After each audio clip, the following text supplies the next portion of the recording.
오늘 말씀의 제목은 주의 장막을 사랑하는 자라고 하는 제목입니다. 이 말씀의 제목으로 또 시편 84편의 내용을 하나하나 살펴보면서 함께 은혜 나누는 시간이 되었으면 좋겠다 싶습니다. 유대인의 3대 절기 그러면 유월절, 오순절, 장막절입니다. 이스라엘 백성들은 20세 이상 남자들은 그가 어디 살든 1년에 3차례 이 절기들을 지키기 위하여 성전이 있는 예루살렘을 방문해야만 합니다. 이때 먼 타지에서 오는 순례객들은 성전으로 나오는 중에 성전을 사모하는 마음을 담아서 시와 노래를 지으며 읊조리며 이렇게 나왔다라고 말합니다. 시편이 전체가 150편으로 되어 있지 않습니까? 그 150편 가운데 시온을 향하여 순례자들의 노래가 6편 수록되어 있습니다. 그 가운데 오늘 함께 읽었던 시편 84편은 성전 예찬가 가운데 최고의 걸작으로 손꼽히는 그런 시편이기도 합니다. 먼저 본문으로 바로 들어갑니다. 1절 다시 한번 읽어볼까요? 만군의 여호와여, 주의 장막이 어찌 그리 사랑스러운지요. 여기 보면 장막이 나옵니다. 장막, 해막, 성막으로도 부르는데요. 이것은 솔로몬이 성전을 짓기 전에 하나님께서 출애굽한 이스라엘 백성들에게 모세를 통하여 시내산에서 율법의 말씀을 주셨을 뿐만 아니라 바로 이 장막을 지으라고도 명령하셨죠. 그렇기 때문에 이 장막은 강야 생활에 용이하도록, 이동이 간편하도록 만든 텐트 또는 큰 천막이라고도 그렇게 불려집니다. 요즘 차량을 개조해서 아예 차에서 먹고 자는 차박들을 참 많이 하는 것 같습니다. 고가의 이 차박용 차량을 보면 좋아 보기도 하고 때로는 참 부럽기도 할 때가 있는 것 같습니다. 오늘 계속 보십시오. 시인은 뭐라고 고백합니까? 주의 장막이 어찌 그리 사랑스러운지요. 여러분, 이게 말이 됩니까? 장막은 텐트라고 말씀드렸어요. 텐트가 비싸면 얼마나 비쌀까요? 텐트가 좋으면 또 얼마나 좋을까요? 근데 시인은 텐트를 좋다, 아름답다라고 하는 차원을 넘어서서 사랑스럽다, 사랑한다라고 지금 고백하고 있는 거예요. 여기서 멈추지 않습니다. 2절에 보면 내 영혼이 여호와의 궁정을 어떻게 한다고요? 사모한다 그래요. 궁정은 하나님이 임재하시는 곳 장막의 다른 표현입니다. 사랑스럽다라고 하는 표현을 넘어서서 시인은 지금 그 장막 궁정을 사모하고 있다라고 고백하고 있는 거예요.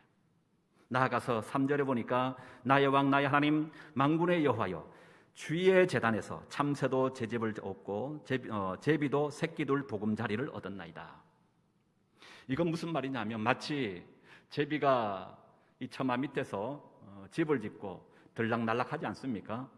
지금 장막에서 이런 참새와 제비들이 집을 짓고 편하게 왕래하는 그것을 시인은 부러워한다 라고 하는 것을 시적인 표현으로 이렇게 쓰고 있다는 거예요. 그리고 4절도 보면요, 주의 집에 사는 자들은 뭐가 있다? 복이 있다는 거예요. 그 당시에 주의 집에 온전히 거하며 사는 누굽니까? 제사장과 레위인들을 말할 수 있죠. 그들이 복되다는 거예요. 우리가 잘 알고 있는 10절의 말씀, 10절 다시 한번 읽어볼까요? 주의 궁정에서의 한 날이 다른 곳에서의 첫날보다 나은즉 악인의 장막에 사는 것보다 내 하나님의 성전 문지기로 있는 것이 좋사오니. 여러분, 아니 텐트가 뭐길래 이렇게까지 극찬의 예찬을 하고 있는 것일까요? 그것은 성전이 가지는 의미 때문입니다. 출애굽기 3장에 보면 모세를 부르시는데 모세가 미디안 강야 목동 생활을 이제 접고 이제 이 출애굽의 지도자로 하나님을 세우시잖아요. 그 출애굽기 3장은 바로 그 모세를 부르시는 그 장면이 나와요. 모세는 하나님 앞에 반문합니다. 좋습니다. 내가 순종하겠습니다. 그런데 이스라엘 백성들이 나에게 당신을 보낸 그 하나님이 과연 누구냐? 라고 묻는다면 하나님, 내가 그들에게 당신을 어떻게 소개할까요? 곧 다른 말로 얘기하면 최소 하나님 당신의 이름을 알아야 나를 보내고 당신들을 출애굽하는 그분을 소개하지 않겠습니까? 이름을 가르쳐 달라는 거예요. 그때 하나님이 뭐라고 말씀했습니까? 나는 스스로 있는 자다. I am who I am. 나는 나다는 거예요. 이걸 히브리어 원문에 보니까 에흐예 아세르 에흐예. 에흐예라는 것은 여호와라고 하는 이름이에요.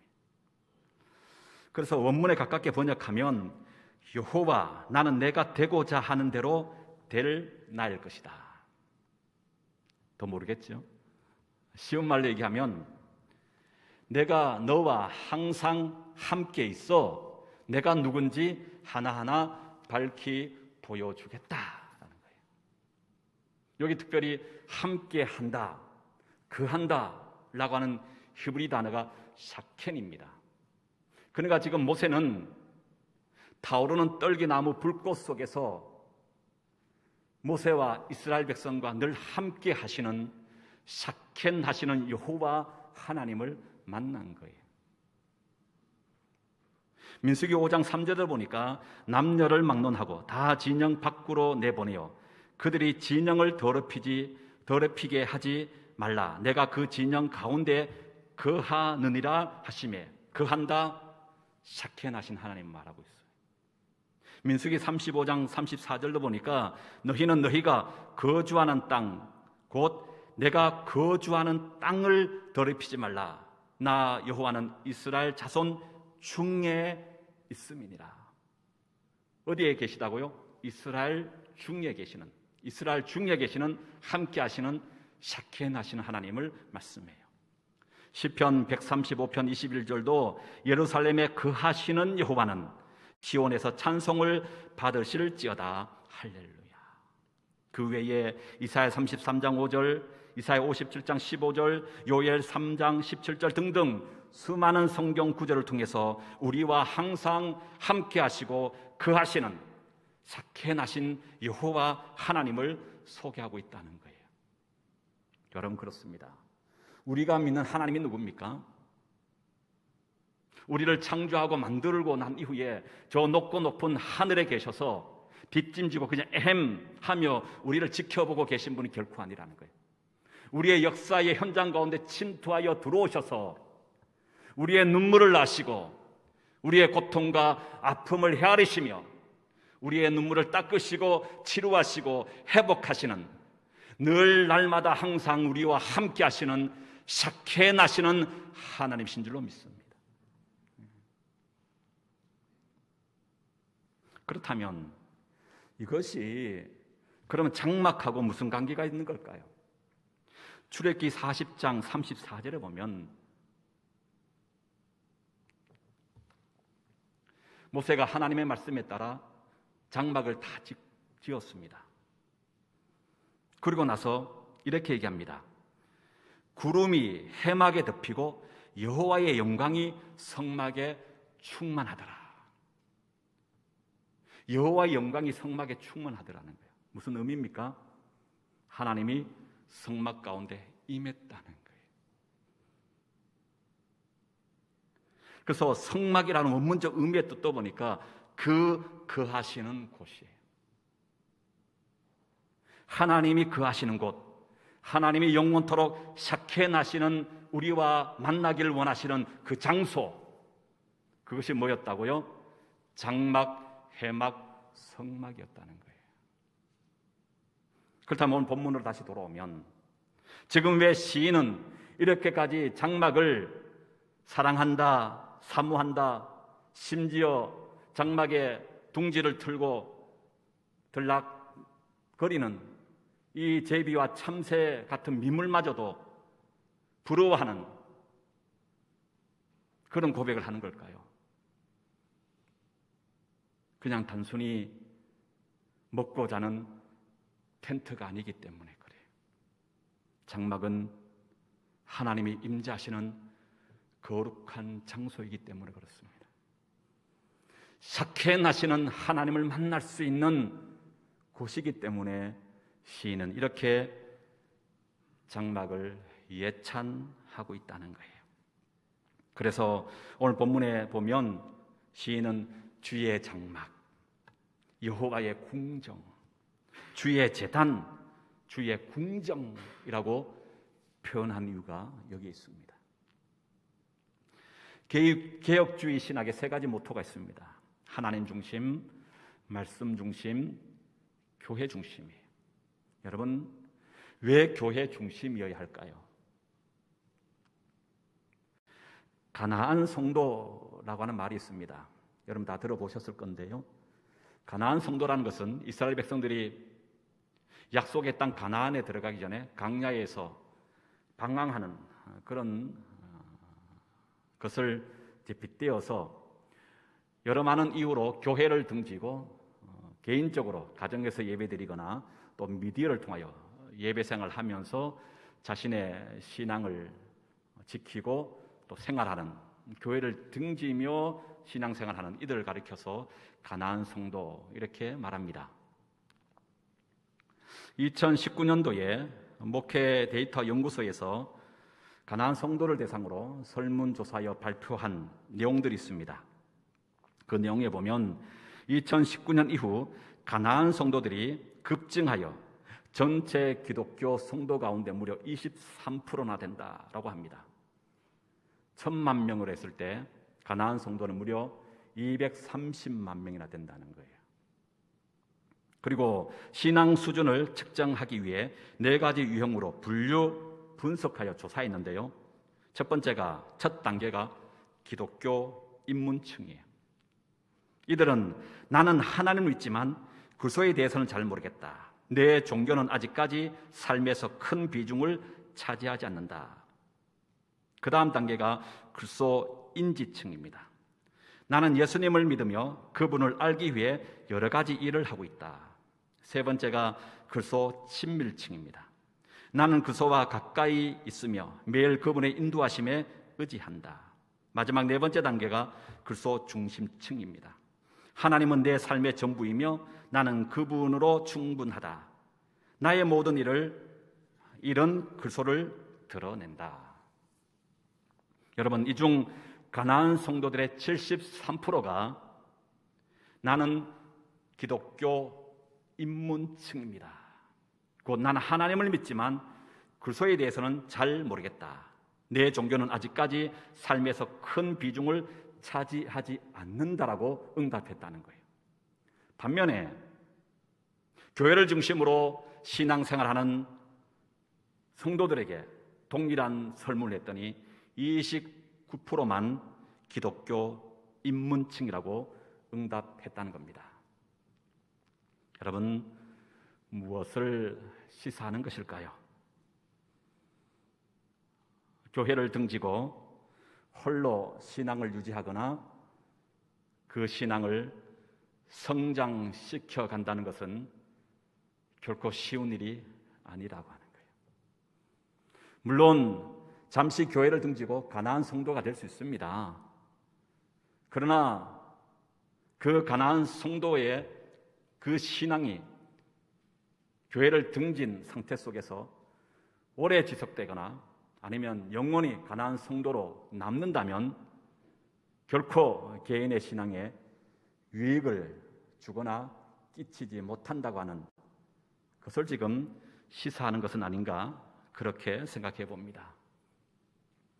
요즘 오미크론 변이로 인해서 코로나 확진자가 걷잡을 수 없이 많이 지금 생기고 있습니다.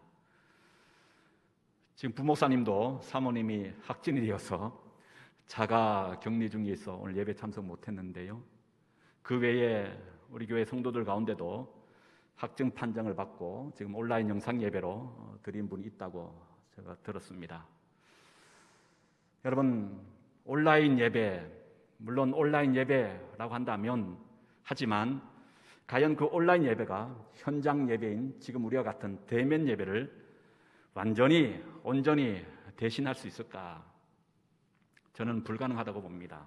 왜냐하면 제가 온라인 예배를 몇 번 들어보니까요, 당장 집중도가 떨어져요. 그래도 처음에는 현장 예배 드리는 것처럼 옷도 잘 갖춰 입고 마음 자세도 가다드리면서 집중을 했어요. 근데 그것이 한 번이 아니라 몇 번 반복되다 보니까 나도 모르게 자세가 풀려지더라고요. 그러니까 예배를 드리는 마음 자세로부터 벌써 다르더라는 거예요. 그래서 여러분, 우리가 그런 의미에서 기도할 제목이지요. 빨리 코로나가 종식되고 우리 모든 성도들이 건강한 모습으로 대면하여 이렇게 하나님께 직접 나와 예배하는 그날이 속히 오도록 우리 함께 기도해야 될 줄로 믿습니다. 물론 하나님은 교회 안에만 계시는 분이 아니에요. 솔로몬도 성전을 짓고 나서 그가 기도하기를 하나님은 결코 성전 안에 갇혀 계신 분이 아니라고 말해요. 그럼에도 불구하고 왜 교회가 중요합니까? 교회는 예수 그리스도의 핏값 위에 세워진 교회이기 때문에 그래요. 저는 생각할 때에 다른 공간, 다른 장소보다가 하나님의 사랑이 가장 집중되어 있는 곳은 어딘가? 당신의 아들을 죽여 성도를 살리고 구원하는 사명과 역할을 부과해 준 교회라고 확신합니다. 왜 교회 중심으로 신앙생활을 해야 됩니까? 믿음의 성도된 우리 모두가 함께 예배하는 곳이기 때문에 그래요.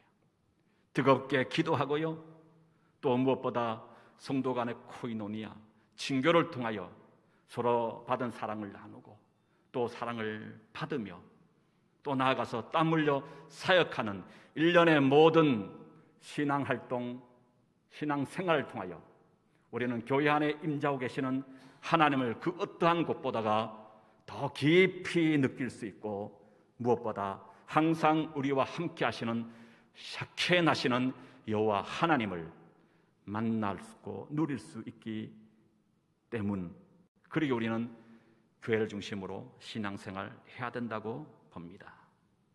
그런 의미에서 오늘 우리 소망의 모든 성도들은 한 사람도 예 없이 오늘 시편 84편의 시인의 고백이 우리 모두의 고백이 되었으면 좋겠습니다. 10절 다시 한번 읽어볼까요? 우리의 고백을 담아서 하나님 앞에 드렸으면 좋겠습니다. 10절입니다. 시작. 주의 궁정에서의 한날이 다른 곳에서의 첫날보다 나은즉 악인의 장막에 사는 것보다 내 하나님의 성전 문지기로 있는 것이 좋사오니. 이렇게 성전에 계신 하나님과 그 성전을 사랑하는 자들에게 하나님께서 오늘 본문 속에서는 크게 세 가지의 복을 주신다고 약속하십니다. 첫 번째가 6절인데요. 6절 다시 읽어볼까요? 시작.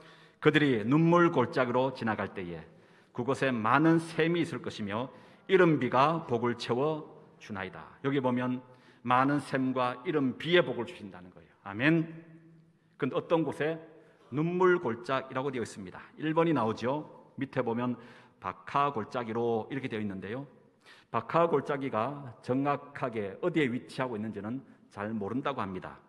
중요한 것은 성전에 올라오는 순례객들이 반드시 거치고 막다들여야 할 이런 눈물 골짜기, 사막 같은 강야를 말하는 거예요. 여러분, 강야와 사막에 있어서 반드시 필요한 것이 있다면 뭡니까? 목마름을 해갈해 줄 한 모금의 생수 아니겠습니까? 여러분, 성경은 우리 가운데 우리 인생을 강야와 같다, 사막 같다라고 표현하는 것이 많습니다. 강야 같은 우리의 인생길 속에, 사막과 같이 메마른 우리 인생사 속에 그저 한 모금에 잠시 목을 축이는 그런 물이 아니라 하나님 우리에게 뭘 주신다고요? 샘, 그것도 많은 샘을 주신다는 거예요. 마치 이스라엘 백성들이 강야 출애굽하는 여정 가운데 쓴물인 마라를 지나고 나서 당도했던 곳, 종려나무 70그루와 물샘 12의 풍족한 땅으로 인도하여 주신 것처럼 하나님을 사랑하고 하나님 임재하신 교회를 중심으로 신앙생활하는 자들에게 이런 복을 주신다는 거예요. 또 이런 비를 준다고 말하죠. 이런 비는 건기가 끝나고 우기의 첫 비를 말합니다.